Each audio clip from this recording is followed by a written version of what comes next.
শিলংয়ের বিলাসবহুল রিসর্টে দীর্ঘদিন বসবাস করে জুলাই গণঅভ্যুত্থান পরবর্তী বাংলাদেশে এসে যিনি স্বরাষ্ট্রমন্ত্রী হয়েছেন, তিনি সংসদে এবং সংসদের বাইরে থেকে বারবার অনুরোধ করছেন, ঘোষণা দিচ্ছেন বাংলাদেশে নাকি মব সংস্কৃতি চলবে না।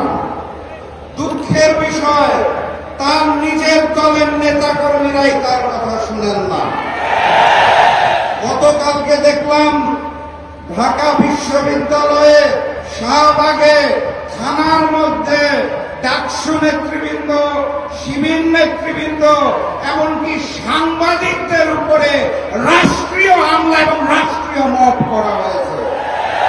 স্বরাষ্ট্রমন্ত্রী মাননীয় স্বরাষ্ট্রমন্ত্রীর কথা কেউ শুনেন না। ছাত্রের জায়গায় ছাত্র আছে, লীগের জায়গায় দল হয়ে গেছে। যুবর জায়গায় যুব ঠিকই আছে, লীগের জায়গায় দল হয়ে গেছে। এই গুপ্ত গুপ্ত গুপ্ত শব্দ বলে বাংলাদেশের জাতিকে দ্বিধা বিভক্ত করলো কে?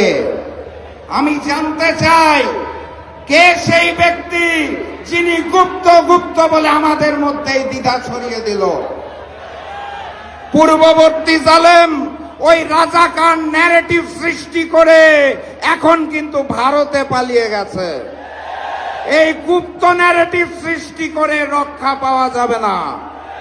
কথাবার্তা পরিষ্কার, গণভোটের জনরায়ের আলোকে জুলাই সনদ বাস্তবায়ন করতে হবে। সংসদে নেতৃবৃন্দ কথা বলছেন আমাদের পক্ষে, 11 দলের আমরা আছি রাজপথে, ঠিক তো নাকি?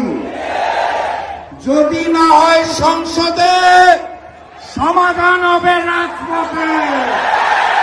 প্রস্তুত আছেন? নতুন যুদ্ধ হবে, নতুন বিজয় হবে। নারায় থাকবে, নারায় থাকবে। দেখা হবে রাজপথে, স্লোগানে, মিছিলে, সংগ্রামে নতুন বিজয়। বিজয়ের পথে যাত্রা।